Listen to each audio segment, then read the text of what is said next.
from the text, and this is very, very clear, it's written down in the economic text, that around these cat temples, there would be large pens where cats were raised. Catteries. What were they doing with the cats? Well,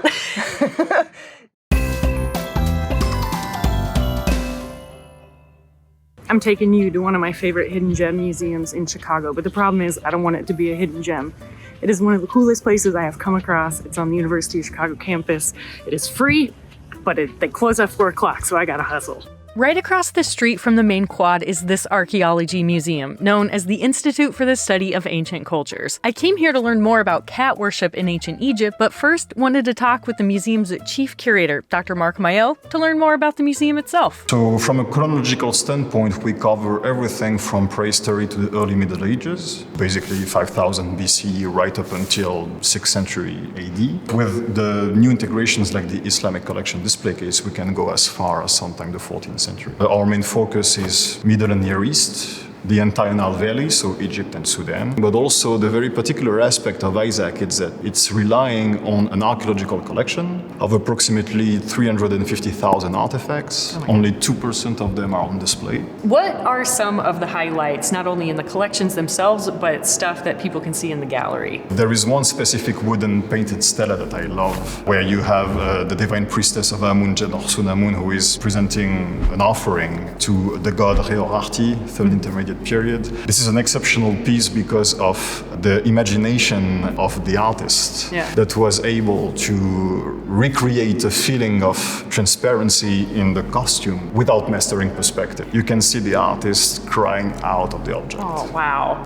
Is that something that surprises you? The thing that we today, we feel so separated from ancient people and ancient cultures, but are there things that come up where you're like, ancient people are just like us? On an archaeological site, for example, you can find in a brick that's not perfectly cooked the footprint of a dog that was just passing by. Having access to that puts you also into a specific mindset regarding your own meaning in life. It's like no big deal, it just, everything you see elicits an existential question within yourself when you come here. I'm French, I guess that goes with it. It's a cultural necessity. Yes, exactly. That's what I want people to experience when they walk into a museum like this, is each one of these objects is like a little snip at a time. We should get out of the idea that visiting a museum is exceptional, but it should be a reflex. As I like to say often, a cultural reflex. Namely, you come here when you want to check up something, like a dictionary, for example. You should tailor your own needs depending on your curiosity and your eagerness to learn. And to do that more as a city. I'm in Chicago. And not just neighborhoods. I told Marc that I was super curious about cat worship, so we had to go check one out. So as you can see here, this is the mask of a cat mummies. So you have this constant play in Egyptian art between the lioness and the cat to actually make sure that the entire scope of any given attribution, also linked to the female nature, is covered by the god in question. I had to know more, and for that, I was lucky to talk with one of the most world-renowned scholars in Egyptology. Well, I'm Emily Teeter. I'm an Egyptologist, so my specialty is the languages and the culture, and my special interest is objects. The weirder, the better.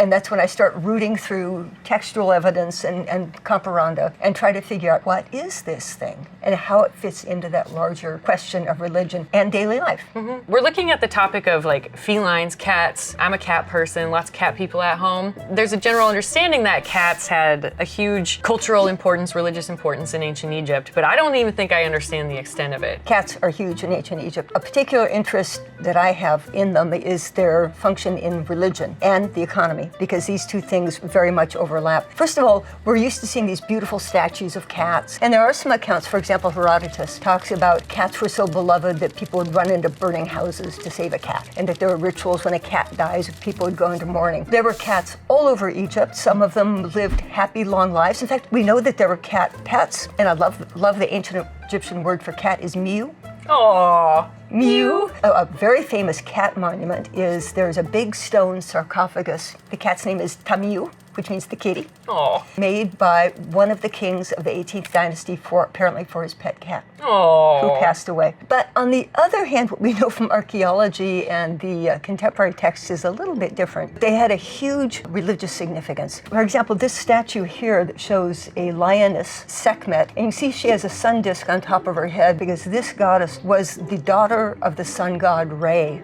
And Re is one of the most important gods in Egyptian religion. And so you get this idea of the feline being among the very top levels of the pantheon. The myths about Sekhmet talk about her getting really cranky with mankind because they were dissing her father, Re. She told the god she's going to go out and kill everybody, kill all humankind. Ah, okay, Just- cool. Just kill them all. Yeah, sounds good. And so the god's solution was even better. Ah. They dyed a lot of beer red and spread it all over Egypt, and it looked like rivers of blood, and she started lapping it up, and she got drunk and fell asleep. Nice. And just forgot about the whole thing. That's the fierce side. That is the fierce side of Sekhmet. And Sekhmet is, you didn't want to mess with Sekhmet. And then here we have a really cute little one. This is the goddess Bastet, and she's holding ritual objects. She's holding what's called a sistrum in her right paw. And then in her other hand, she is carrying, I think, another ritual instrument. The Egyptians love duality, or when the goddess is happy, she is Bastet. When she's not happy, she's Sekhmet. Ah, what is this context where it's her, another deity, and then Osiris? Is this like a trifecta of strength and power? It's loading them on. Okay.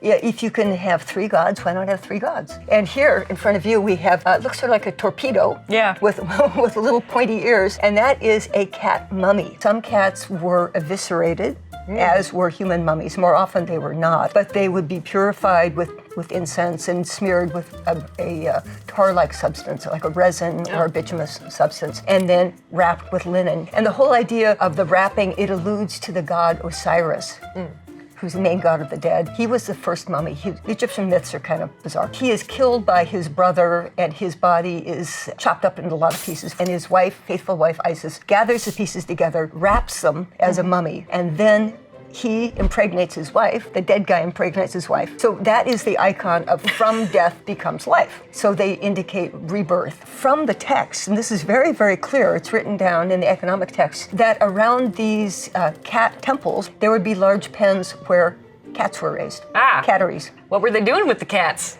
Well, so we know from the remains of cat mummies and also from texts that the priests who raised these cats would cull the herds, and they take the kittens, like 3 or 4 months old, and wring their necks. Oh no! And then mummify them and present them as.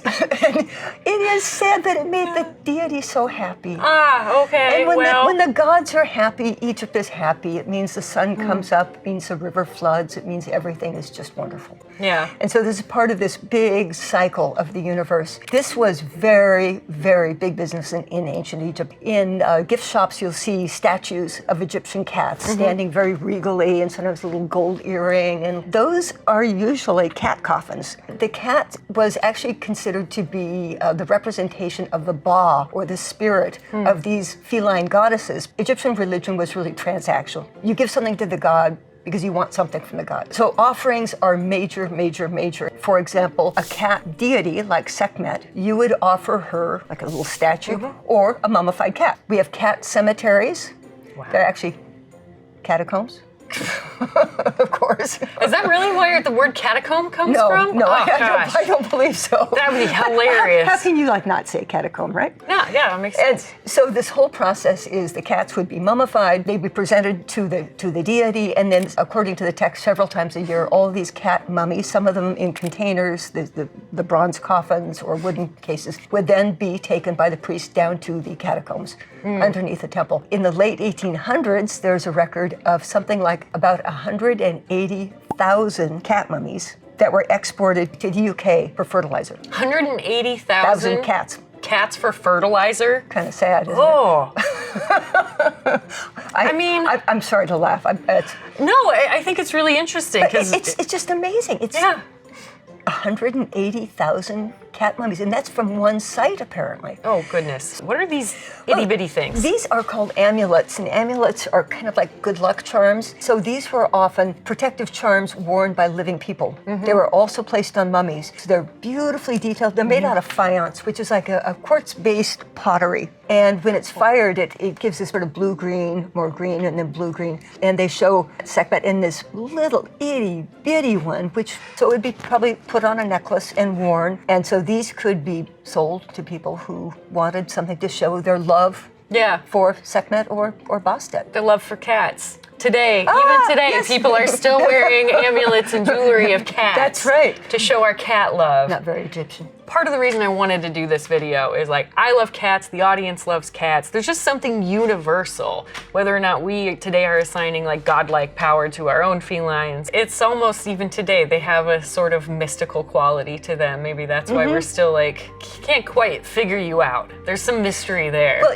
exactly, because they are unpredictable. With many things, the Egyptians were so prolific, created so much wonderful architecture and statues, and it's just amazing the output of this group. Every time I learn something new, every time I look at a temple wall a little differently. Luckily with this culture, we have got an endless supply of material culture of objects, and then the written texts are also just phenomenal. And so we have the ability to try to go in and get into their heads. What were these people like? And that's what really got me interested in this study. It's like, who were these people? I do keep thinking about something that Dr. Teeter mentioned, which is about the abundance of material that still exists from this culture, including objects removed from Egypt and placed in museums like ISAC's. Also, until 2023, they were still using the name Oriental Institute, which is confusing geographically and also seemed to ignore the use of Oriental as an offensive term. So I went back to Marc with my questions. Can't deny that in a place like ISAC, there is a little bit of a colonial background. And what are you doing now, like in light of that, knowing that a lot of the collections come from those places, but also knowing that you're continuing to work in those areas? Pedagogy and partnerships. These are the two main pillars. So after 1972, it was not allowed anymore to buy our own, artifacts collection coming from overseas. As for everything that's coming before 1972, this is a collection that's a wonderful tool for fundamental research, also the spreading of knowledge for general, human history. We are open to the change in trends in the modern era, and we are listening to the people that are actually visiting our galleries. Most of the time it's, in partnership with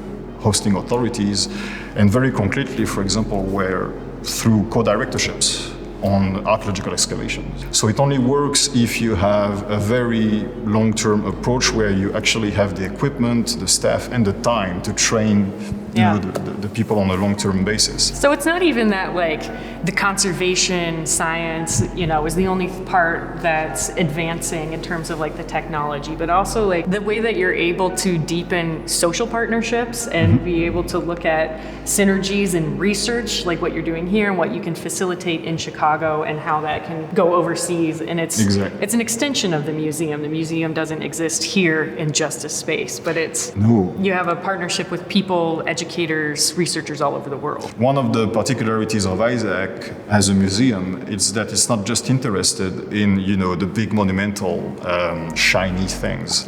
It's also trying to recreate the mindset of the people that created all these artifacts in the first place, through the context, but through social practices too. So yes, as you can see, the ripple effect can cross millennia. Yeah, I love that. I love this museum because it's about the human experience. Sometimes that means relating to it, like looking for cat lovers throughout history, and sometimes that means using it as the basis for change. Either way, acknowledging the past is critical to growing, both as people and as places.